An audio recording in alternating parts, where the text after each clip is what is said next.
Peraturan pemerintah nomor 20 tahun 2026 ini mengatur terkait hal yang sudah ditunggu-tunggu sebenarnya oleh beberapa wajib pajak pelaku UMKM tentunya dari tahun lalu. Jadi memang ini terkait perubahan atas PP nomor 55 tahun 2022 tentang penyesuaian pengaturan di bidang pajak penghasilan. Nah, kita mulai dari latar belakangnya terlebih dahulu. Kenapa sih harus ada PP 20 ini? Nah, jadi ada yang melatar belakanginya. Seperti yang terlihat oleh Bapak Ibu di layar, ini kurang lebih ada 6 latar belakang nih. 6 poin kenapa harus ada PP 20 ini. Yang pertama, ini merupakan bagian dari paket kebijakan ekonomi untuk kesejahteraan tahun 2025 dan insentif bagi dunia usaha. Itu yang pertama dulu latar belakangnya. Karena sejalan dengan ini, makanya nanti kalau Bapak Ibu lihat di PP 20 ini, ada perpanjangan jangka waktu untuk pemanfaatan tarif 0,5% bagi wajib pajak orang pribadi yang memang nanti masa berakhirnya, kalau kita lihat dari PP 55, dia itu udah berakhir sebenarnya di 2024. Tapi karena kemarin nunggu-nunggu, ini ada nggak ya kelanjutan PP 55 ini? Kenapa belum ada kelanjutannya nih? Kok saya jadinya orang pribadi ini masih berhak apa enggak nih? Karena saya udah berakhir sebenarnya di 2024 kalau pakai PP 55. Nah, PP 20 ini menjawab itu. Karena tadi ini bagian dari paket kebijakan, jadi untuk stimulus juga bagi wajib pajak orang pribadi.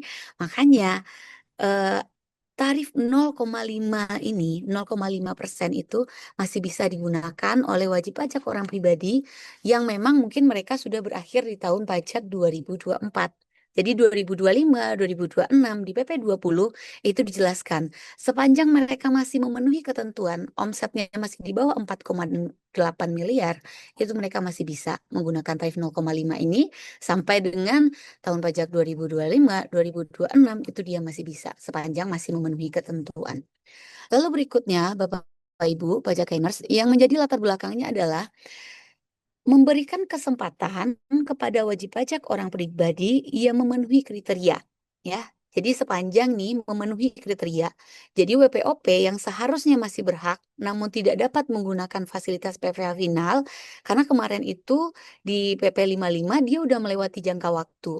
Kalau kita lihat ke PP 55 di sana kan di pasal 59 itu mengatur batas waktunya kita. Kalau orang pribadi itu dibatasi hanya sampai 7 tahun mulai dari saat dia terdaftarnya. Artinya bisa jadi nih dia terdaftar di tahun katakanlah 2021 itu. 21, 22, 23, 24, 25 sorry kecepatan ya. 2018 lah misalnya. Yang mana mungkin 2017 mungkin dia udah berakhir tuh di 2024. Nah, mereka tuh nggak tahu tuh apakah bakal bisa lagi nih 2025 kemarin pakai ini. Nah, jadi biar nggak simpang siur lagi adalah PP ini untuk menjawab pertanyaan-pertanyaan wajib pajak orang pribadi yang memiliki peredaran bruto tertentu yang mana sudah berakhir di tahun 2024 kemarin. Jadi dia masih lanjut terus dan juga di PP 20 ini untuk orang pribadi itu udah nggak ada tuh karena pasal 59-nya dihapus. Jadi nggak ada lagi tuh batasan sampai 7 tahun itu nggak ada. Tapi yang dibatasi apa? Tetap harus kita lihat dia memenuhi ketentuan nggak? Omsetnya masih memenuhi ketentuan nggak? Orang pribadinya ini masih terkait usaha nggak? Bukan pekerjaan bebas. Nah, itu tetap harus kita lihat. Filter itu tetap ada. Jadi kalau memang seluruh filternya itu terlewati, ini sesuai terus, ya udah berarti dia bisa terus memanfaatkan sampai omsetnya itu tidak sampai omsetnya kalau seandainya udah melebihi artinya tahun berikutnya dia sudah tidak bisa. Jadi sekarang kita lihat omsetnya nih kalau untuk wajib pajak orang pribadi serta juga tetap tentunya kalau dia pekerja bebas tentunya bagian yang tidak termasuk di dalam wajib pajak orang pribadi yang akan memanfaatkan fasilitas PP 20 ini. Lalu yang ketiga latar belakangnya di sini ada penyelarasan peraturan. Diperlukan penegasan dan penyamaan perlakuan terkait jenis penghasilan dari pekerjaan bebas. Apa saja yang dikecualikan dari pengenaan tarif yang dikenai 0,5% ini diselaraskan dengan ketentuan perpajakan lainnya. Jadi kalau Bapak Ibu ingat ada PMK 164 tahun 2023 itu mengatur mengenai bagaimana penentuan PKP-nya wajib pajak dengan peredaran bruto tertentu. Tapi di PMK itu juga sudah dijelaskan juga mana-mana saja sih kelompok pekerja bebas itu. Nah, biar selaras di PP 20 ini semakin diperjelas nih. Jadi nanti kalau Bapak Ibu lihat kelompok-kelompok pekerja bebas ini yang dimaksud di dalam PP 20 itu semakin kelihatan tuh siapa saja pekerja seni misalnya, siapa saja itu, apakah dia vlogger, blogger, selebgram dan lain sebagainya. Itu nanti bisa dilihat di pengaturan di PP 20 ini bahwa dia nanti termasuk ke kelompok pekerja bebas yang memang sudah disebutkan juga sebelumnya di PMK 164. Jadi dia tidak bisa memanfaatkan fasilitas 0,5% seperti yang diamanatkan oleh PP 20 tahun 2026 ini. Nah, lanjut. Berikutnya terkait tarif PPh 0,5 ini menimbulkan strategi tax planning. Jadi Bapak Ibu dengan hadirnya PP 20 ini memang eh, banyak wajib pajak yang salah nih pemahamannya. Menganggap bahwa oh udah hilang nih tarifnya tiba-tiba saya badan saya nih jadi 22% nih. Oh, nggak bisa lagi nih tarifnya 0,5 tarifnya jadi naik. Tarifnya nggak naik. Tarif PPh final UMKM ini atau PPh final untuk wajib pajak dengan peredaran bruto tertentu ini masih sama. Masih 0,5. Tapi yang perlu dilihat adalah subjek penerimanya. Jadi yang perlu dipahami, tarifnya masih sama aja sebenarnya, nggak ada perubahan tarifnya, tetap 0,5. Hanya saja, inti dari PP 20 tahun 2026 ini merupakan penyempurnaan. Jadi penyempurnaan atas PP 55 tahun 2022. Intinya pemerintah tetap mempertahankan fasilitas PPh final UMKM ini masih dipertahankan oleh pemerintah. Dengan batasan omsetnya pun tetap sama, tetap 4,8 miliar per tahun. Cuman ini bentuk penyempurnaan, menyempurnakan pengaturan agar fasilitas tersebut lebih tepat sasaran, lebih adil, berkelanjutan, dan berintegritas, serta tentunya eh, agar yang menerimanya ini sesuai dengan sasaran kebijakan kita. Jadi yang kita maksud di sini menjadi sasaran kebijakan kita siapa sih pelakunya nanti? Ya orang pribadi ini, yang mana memang dia masih termasuk kelompok peredaran bruto tertentu atau masyarakat mengenalnya kelompok WPUMKM yang memang masih butuh stimulus dari pemerintah nih, yang tarifnya memang dia masih pakai yang 0,5%, yang mana kita tahu itu untuk mempermudah cara perhitungan bagi mereka. Makanya sasarannya itu yang diperjelas di PP 20 ini. Bukan berarti tarifnya hilang, tarifnya masih sama. Tarifnya tetap segitu-segitu aja, tetap 0,5. Hanya saja tadi subjeknya lah, subjek penerimanya yang makin eh, diperjelas seperti catatan saya tadi itu. Nah, kita lanjut. Itu tadi catatan mengenai mana-mana saja kenapa harus diubah. Lalu yang kelima, kebijakan yang lebih tepat sasaran. Nah, wajib pajak yang masih bisa memanfaatkan tarif 0,5 ini secara ekonomi memiliki agregasi peredaran bruto yang telah melewati batasan. Jadi, karena tadi secara omset itu sebenarnya masih sama, masih 4,8 miliar batasannya. Cuman nanti di PP 20 ini kalau teman-teman lihat eh, agregasi perhitungannya. Jadi kalau untuk wajib pajak orang pribadi, katakanlah dia OP, lalu juga dia memiliki PT perorangan, jadi nanti untuk menentukan batasan 4,8 miliarnya itu keseluruhan totalnya. Nggak hanya dari OP-nya sendiri saja, tapi termasuk dari OP PT perorangan yang dia dirikan. Jadi kalau dia mendirikan PT perorangannya itu ada 5, batasan 4,5 itu dihitung keseluruhan dari OP-nya dia, termasuk dari PT perorangan yang dia dirikan untuk menentukan batasan thresholdnya. Jadi kalau seandainya di tahun ini dia dihitung keseluruhannya untuk OP-nya, termasuk juga PT perseorangannya masih di bawah 4,8, ya udah dia masih bisa terus jalan dengan tarif yang 0,5. Tapi pada saat nanti udah nggak bisa nih dihitung secara keseluruhan udah melebihi 4,8, maka itu nanti tahun berikutnya dia sudah tidak bisa, sudah tidak berhak dengan tarif yang 0,5 ini. Lalu yang keenam, latar belakangnya juga aksesi Indonesia menjadi anggota OECD yang merekomendasikan pengaturan secara eksplisit mengenai biaya suap Jadi nanti kalau Bapak Ibu lihat, teman-teman pajakers lihat di PP 20 tahun 2026 ini, ada pengaturan di pasal 20A, pengaturan terkait suap gratifikasi yang memang tidak boleh dibiayakan, ya, tidak boleh menjadi pengurang penghasilan bruto. Jadi nanti itu bisa kita lihat di dalam PP 20, itu salah satu yang diatur juga. Lanjut. Berikutnya terkait struktur di PP 20 tahun 2026 ini. Di sini ada bagian keempat terkait pengeluaran yang bukan merupakan biaya untuk 3M, mendapatkan, menagih, memelihara penghasilan. Ini tadi sejalan dengan yang saya sampaikan di awal bahwa di pasal 20A ini pengaturan terkait suap ini atau gratifikasi itu diatur jelas di PP 20 ini, yang mana tadi masukan dari OECD terkait ini harus lebih eksplisit gitu, harus lebih jelas. Jadi PP 20 ini dijelaskan di pasal 20A ini, kalau nanti misalnya ada biaya yang dikeluarkan oleh wajib pajak sehubungan dengan suap, sehubungan dengan gratifikasi, tindak pidana korupsi, maka itu tidak boleh menjadi pengurang. Tidak boleh menjadi pengurang penghasilan bruto, tidak boleh dikurangkan, tidak boleh dibiayakan oleh wajib pajak. Kenapa? Karena sistem perpajakan kita, sistem perpajakan di Indonesia itu mendukung proses kegiatan usaha yang bersih, ya, usaha yang sehat. Sehingga tidak boleh hal-hal tadi, suap, gratifikasi, pemberian untuk tindak pidana korupsi itu tidak boleh atau tidak boleh diakui secara fiskal. Maka dari itu dipertegas di pasal 20A ini. Jadi nggak boleh itu nanti menjadi pengurang. Itu bukan merupakan bagian dari 3M yang dimaksud. Lalu di pasal 56 ayat 4, di sini penyesuaian jenis jasa sehubungan dengan pekerjaan bebas yang atas penghasilannya dikecualikan dari pengenaan PPh final 0,5% ini. Tadi di awal saya sampaikan bahwa penyelarasan dengan aturan yang sudah terbit sebelumnya, seperti di PMK 164 tahun 2023.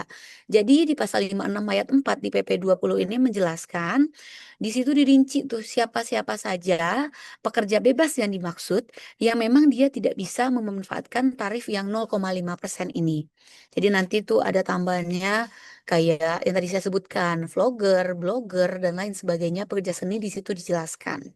Lalu di pasal 57 ayat 1 dan ayat 2 beserta perubahannya, eh sorry, pasal 57 ayat 1 dan ayat 2 ini perubahan atas dan pengecualian terkait subjek PPh final 0,5 sebagai sarana anti penghindaran pajak. Jadi nanti kalau Bapak Ibu lihat di pasal 57 ayat 1 itu dijelaskan di situ siapa sih sebenarnya subjek yang bisa memanfaatkan tarif 0,5% ini sesuai dengan PP 20 tahun 2026 itu. Di situ disebutkan hanya wajib pajak orang pribadi, wajib pajak PT perseorangan, serta koperasi. Artinya ini semakin diperjelas nih di 57 ayat 1 ini siapa yang bisa.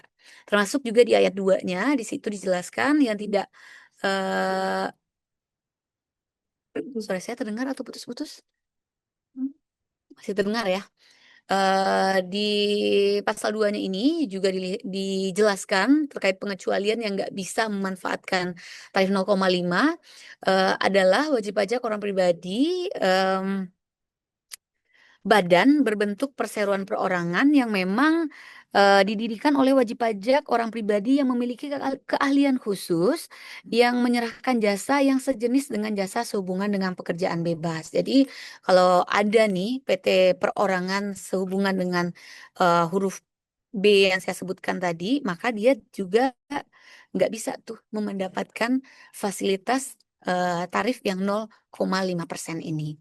Lalu di pasal 58 ini penyesuaian penentuan peredaran bruto sebagai kriteria subjek PPh final 0,5%. Jadi di pasal 58 ini menjelaskan kan tadi disampaikan bahwa batasan omset yang 4,8 miliar itu masih berlaku, masih ada.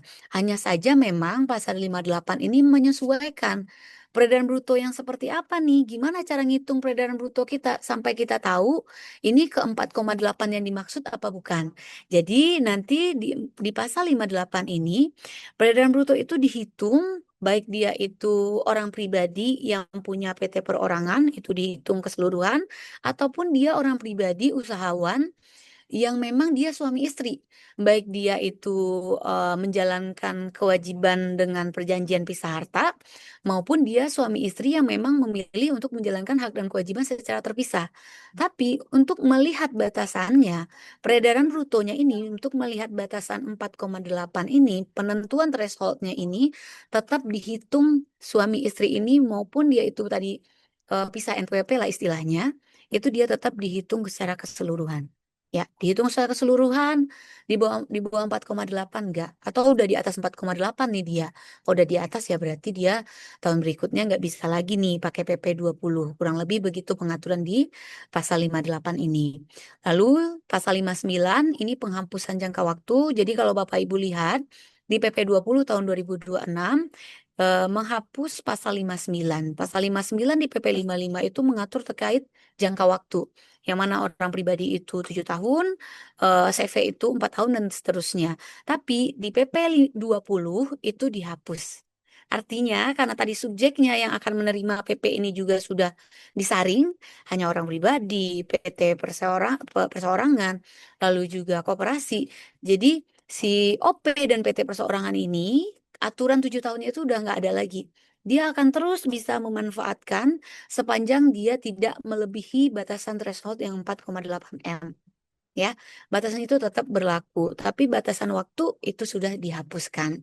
Lalu terkait ketentuan peralihan, kalau Pak Jakainers sudah melihat di PP 20 terkait ketentuan peralihan, ini untuk menjawab pertanyaan-pertanyaan atau kegundahan, kekhawatiran wajib pajak yang sebelumnya mereka merupakan wajib pajak PP 55, tapi ketentuan setelahnya ini nggak kunjung keluar kemarin, mungkin udah nunggu-nunggu nih di 2026, 2025, kok nggak keluar-keluar ya ketentuannya.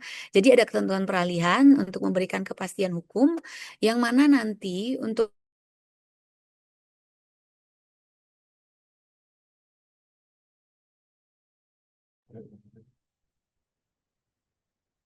Ya, Halo Mbak Elvi, atau mungkin Mas Kelvin, suara saya terdengar jelas.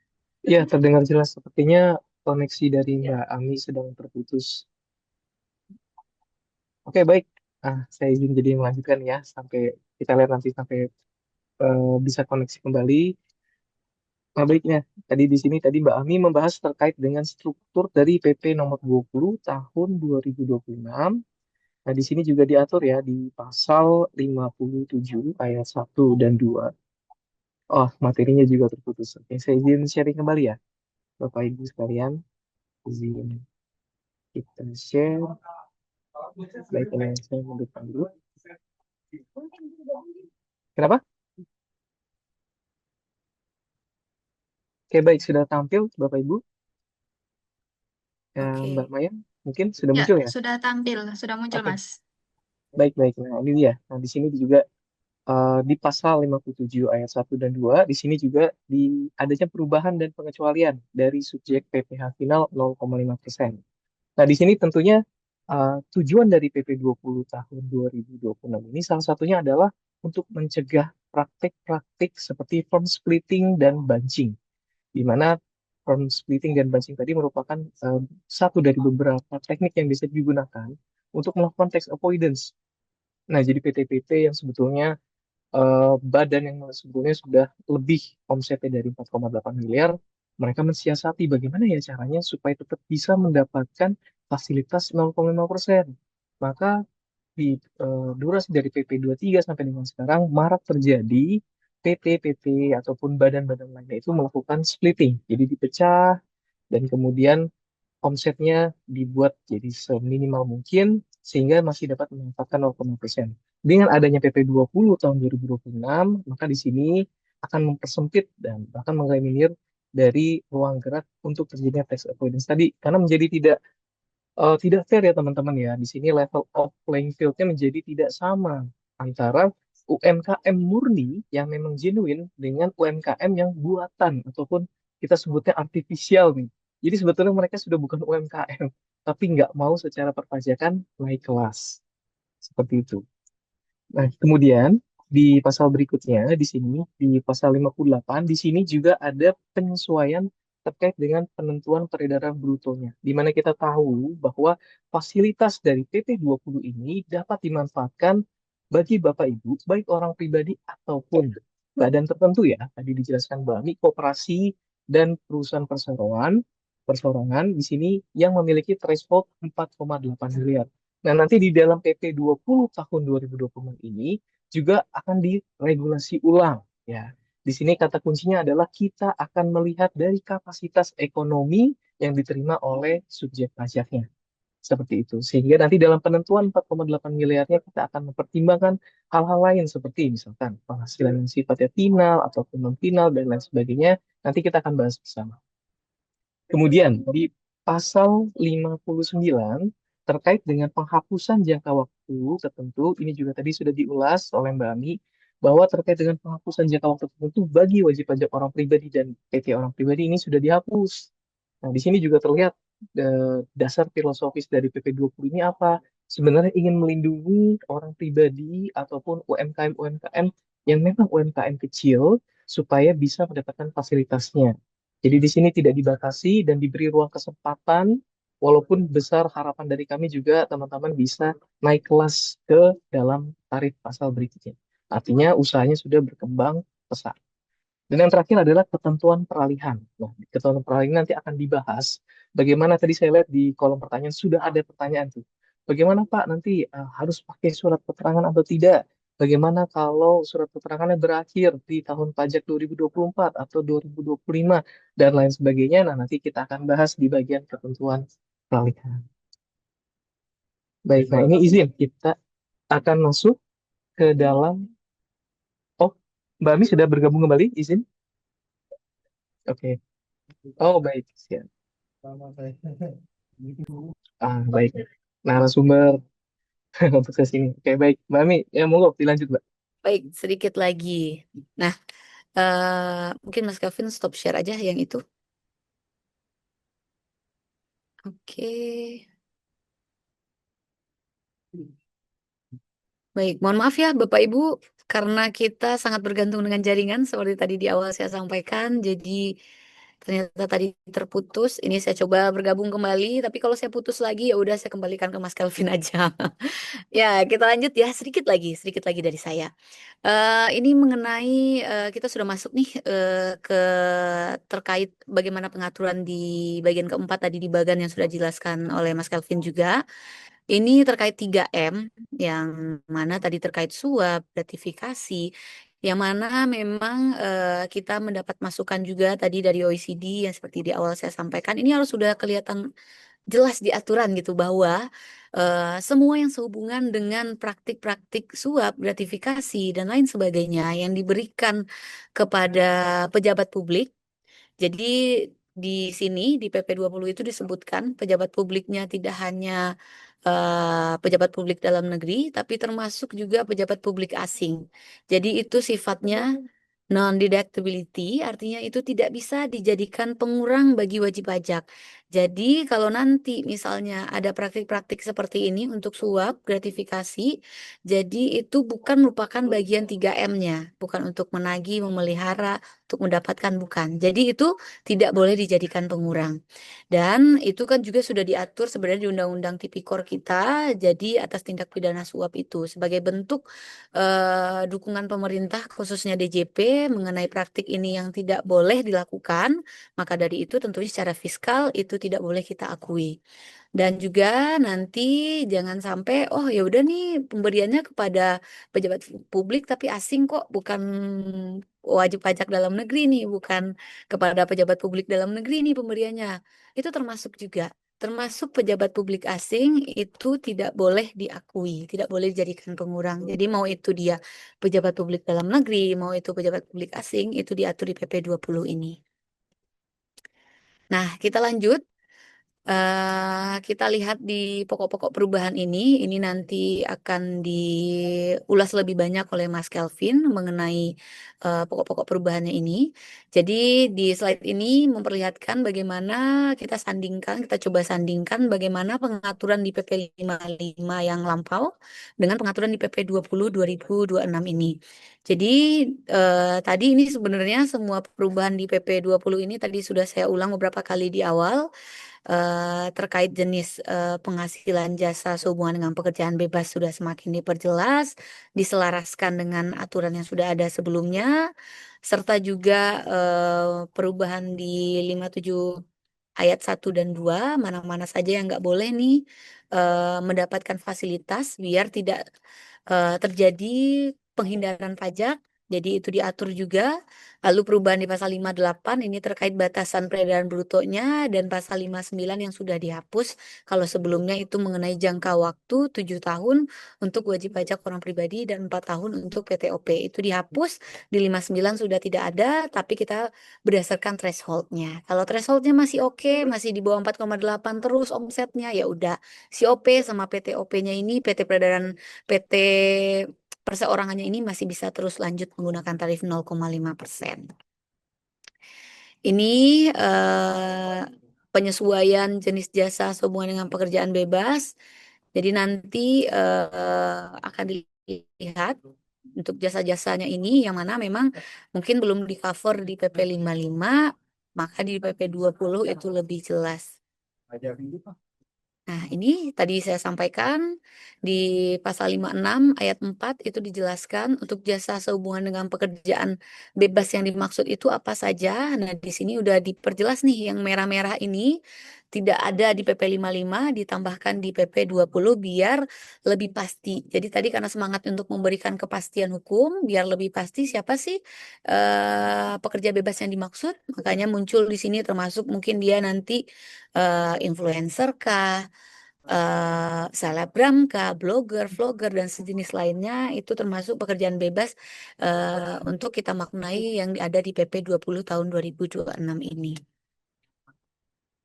Nah, ini terkait perubahan subjek PPh final yang 0,5. Jadi, untuk wajib pajak dalam negeri yang menerima atau memperoleh penghasilan yang peredaran brutonya tidak melebihi 4,8 M dalam 1 tahun pajak diperuntukkan bagi wajib pajak orang pribadi dan wajib pajak badan berbentuk perseroan perorangan atau PT perorangan yang didirikan oleh 1 orang dan koperasi.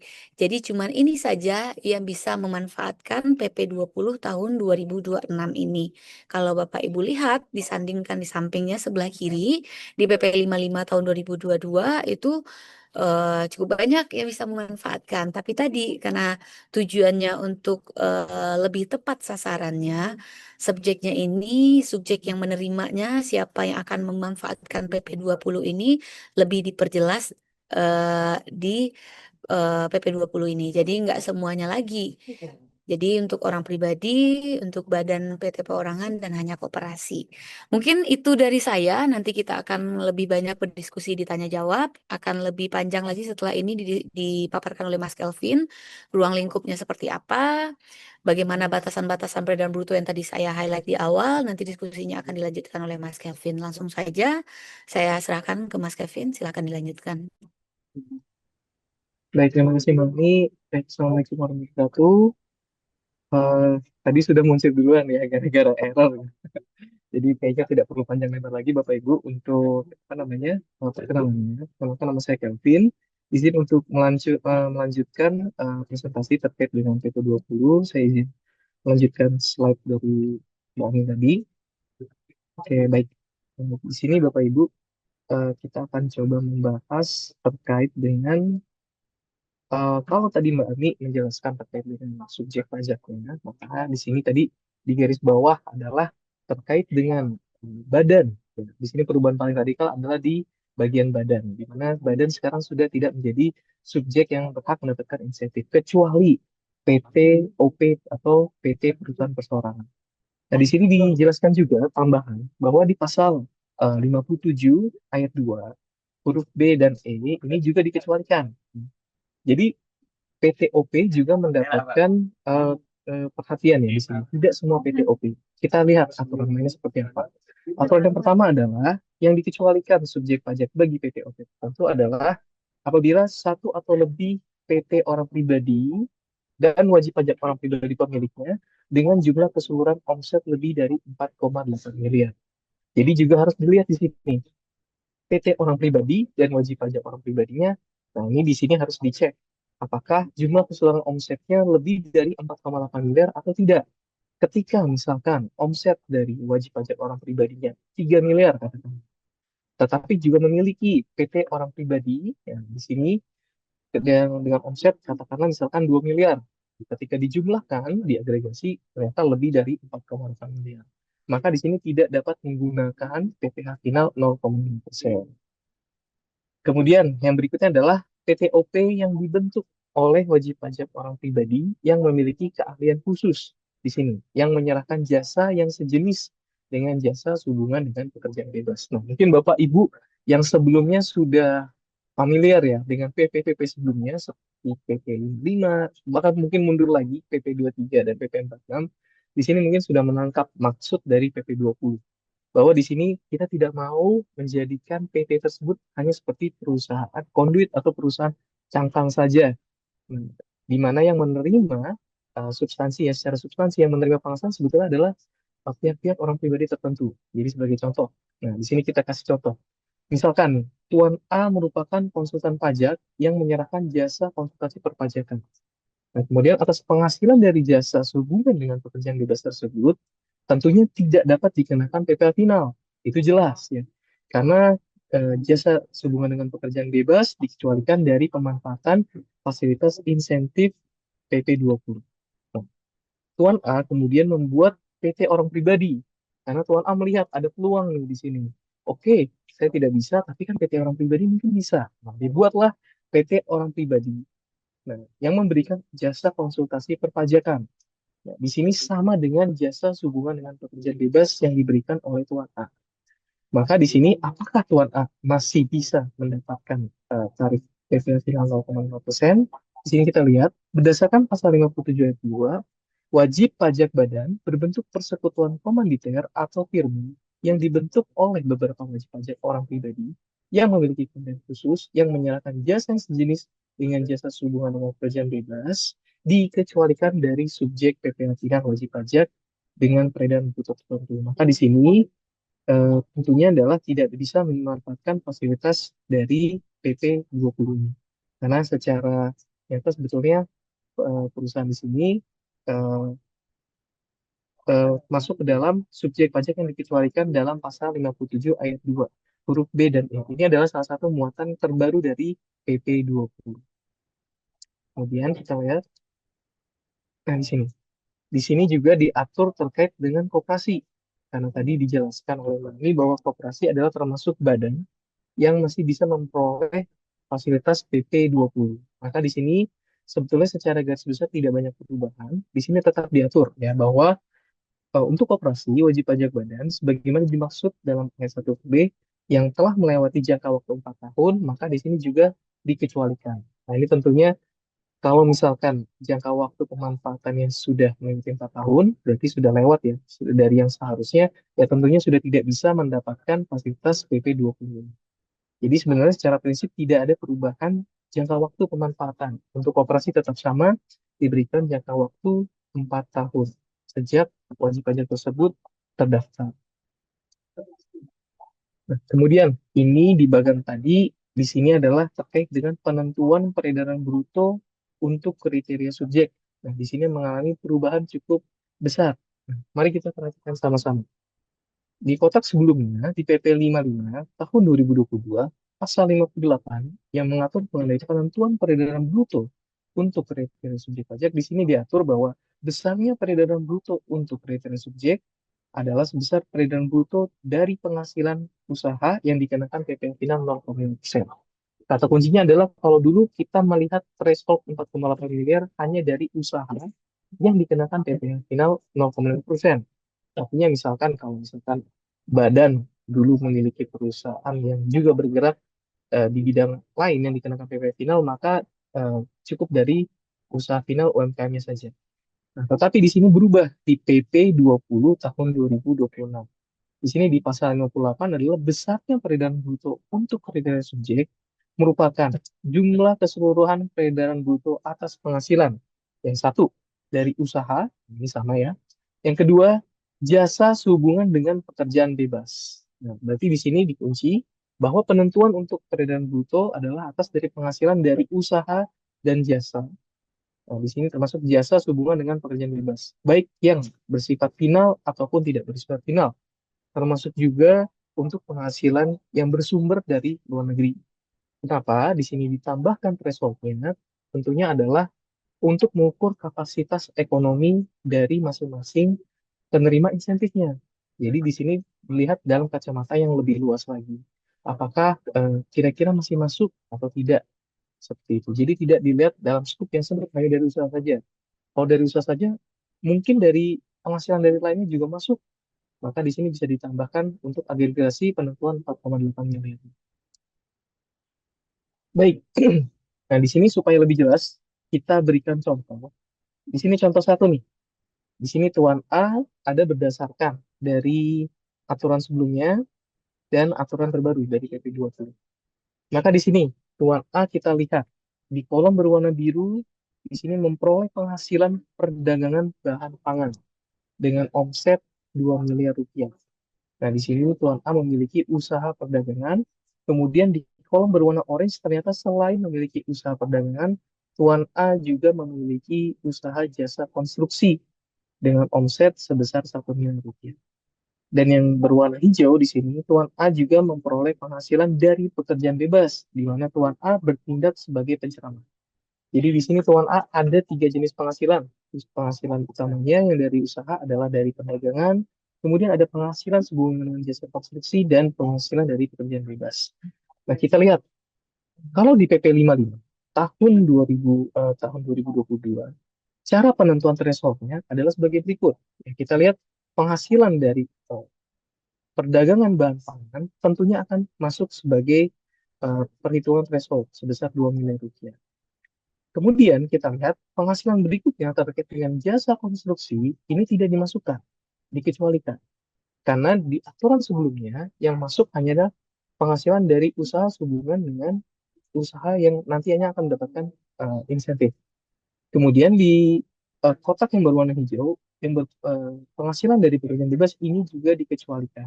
Sehingga penghasilan yang dimasukkan menjadi threshold adalah sebesar 2 miliar rupiah. Ini kalau di aturan sebelumnya. Tetapi ketika masuk ke dalam aturan baru, PP 58, ingat, prinsipnya adalah berdasarkan kapasitas ekonomi.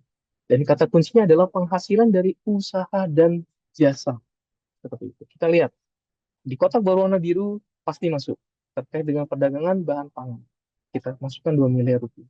Kemudian di kotak berwarna orange, di sini penghasilan ataupun usaha jasa dari konstruksi ini juga dimasukkan 1 miliar. Dan juga yang terakhir, terkait dengan pekerjaan bebas sebagai penceramah ini juga dimasukkan. Sehingga dijumlahkan adalah penghasilan yang bersumber dari bahan, kemudian dari konstruksi, dan juga dari pekerjaan bebas.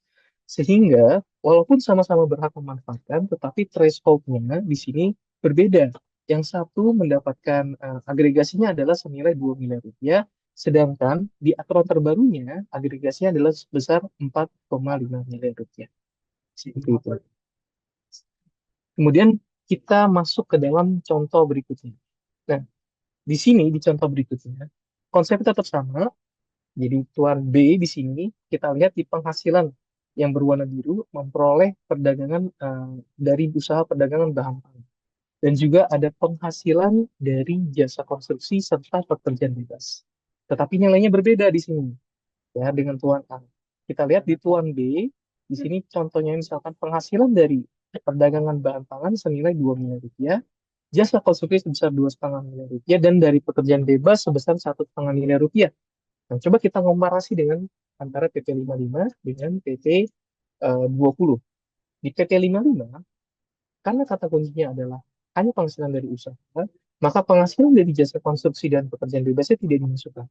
Sehingga total penghasilan bruto yang dijadikan acuan bagi tuan B adalah 2 miliar rupiah. Berbeda dengan di PP 20. Di PP 20 di sini penghasilan sehubungan dengan Jasa konstruksi sebesar 2,5 miliar ini dimasukkan. Demikian juga dengan penghasilan dari pekerjaan bebas sebesar 1,5 miliar ini juga dimasukkan.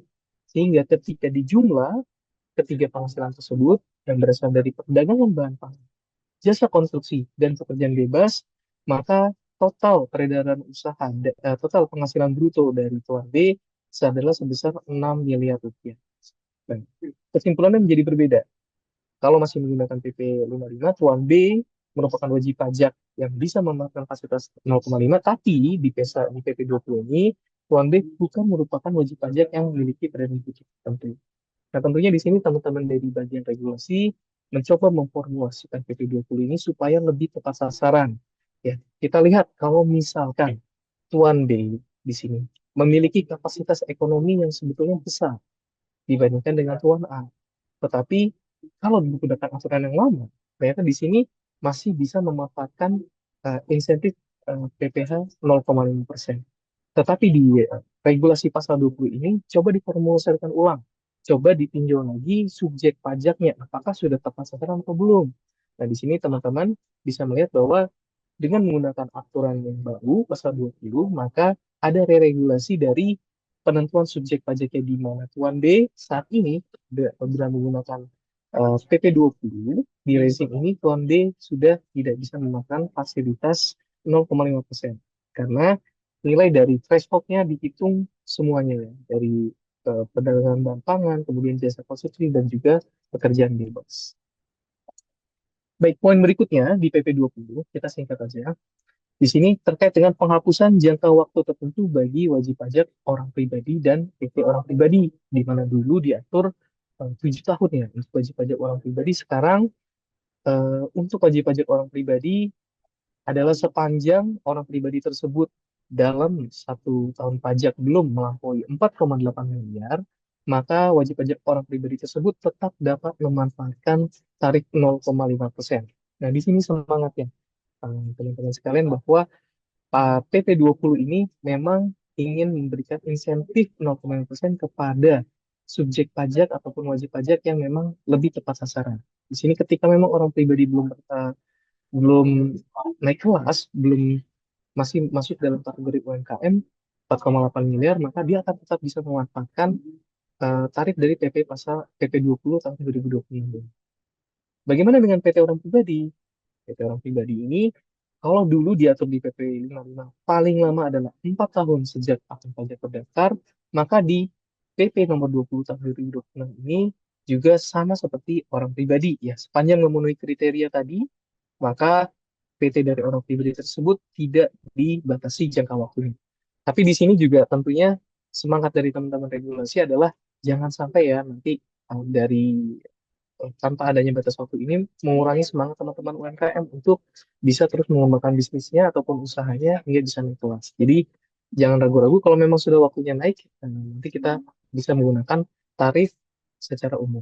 Tadi banyak pertanyaan juga ini mungkin eh, kalau saya baca-baca di media ya, kami baca di media itu ternyata orang menanggapinya oke, ketika misalkan UMKM tarif penghasilan di bawah 4,8 miliar tarifnya adalah 0,5%.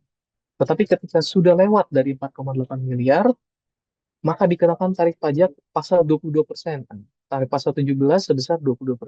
Ini perlu kami luruskan ya. Jadi tidak langsung serta-merta dikenakan 22%. Karena jangan lupa, untuk wajib pajak badan di sini, kita masih ada tarif pasal 31E, ya, masih ada diskon 50%. Nah, itu masih bisa dimanfaatkan apabila peredaran bruto totalnya sampai dengan 50 miliar. Jadi kita sebaiknya memang coba cross check dulu berita yang ada di media, karena nanti khawatirnya kita akan tersesat dengan kesimpulan yang salah. Baik, ini adalah ketentuan peralihan dari PP nomor 20 tahun 2026. Kita akan coba pelajari ya di sini terkait dengan jangka waktu pemanfaatan PPh final bagi wajib pajak ini, wajib pajak yang berakhir di tahun 2024 untuk wajib pajak orang pribadi ini masih bisa memanfaatkan PPh final 0,5% untuk tahun pajak 2025 dan 2026. Juga untuk tahun 2025 untuk wajib pajak orang pribadi dan PT orang pribadi, ini kalau berakhirnya di tahun 2025, ini masih bisa memanfaatkan tarif 0,5% untuk tahun pajak 2026. Ini untuk menjawab keraguan Bapak Ibu sekalian ya, mana nih kok PP-nya belum muncul-muncul? Mungkin di tahun pajak 2025 atau mungkin tahun pajak 2026, PP-nya belum muncul, saya harus setor pakai tarif yang mana? Di sini dijawab di PP 20. Jadi kalau berakhir di tahun 2024 untuk wajib pajak orang pribadi, maka di tahun pajak 2025 dan 2026-nya masih bisa manfaatkan. Jadi fair. Dan demikian juga untuk tahun 2025. Kalau berakhirnya di 2025, untuk wajib pajak orang pribadi dan PT orang pribadi, ini masih bisa memanfaatkan PPh final 0,5% untuk tahun pajak 2020. Ya tentunya dengan klausul panjang WPN bersangkutan memenuhi kriteria. Baik, nah bagaimana dengan koperasi? Untuk koperasi yang terdaftar sebelum PP berlaku, sini yang berakhir pada tahun pajak 2024 sampai dengan tahun 2029 ini dikenakan PPh final untuk tahun pajak 2025 sampai dengan 2029 sepanjang memenuhi kriteria. Untuk menjawab pertanyaan terkait dengan surat keterangan, di sini juga dijelaskan di ketentuan pengalian bahwa surat keterangan untuk kepentingan pemotongan PPh final 0,5% bagi wajib pajak orang pribadi ataupun badan berbentuk PTOP dinyatakan tetap berlaku sampai dengan wajib pajak yang bersangkutan tidak memenuhi kriteria. Jadi SKEP-nya atau SUKET-nya itu masih berlaku Bapak Ibu ya, sepanjang memang masih memenuhi ketentuan, terutama threshold. Dan juga surat keterangan untuk kepentingan pemotongan PPh final 0,5% bagi wajib pajak badan berbentuk koperasi dinyatakan tetap berlaku dengan wajib pajak usahawan tidak memenuhi kriteria berdasarkan PP 552. Jadi intinya untuk surat keterangan itu masih berlaku sampai dengan status dari wajib pajak tersebut tidak memenuhi kriteria berdasarkan PP-nya.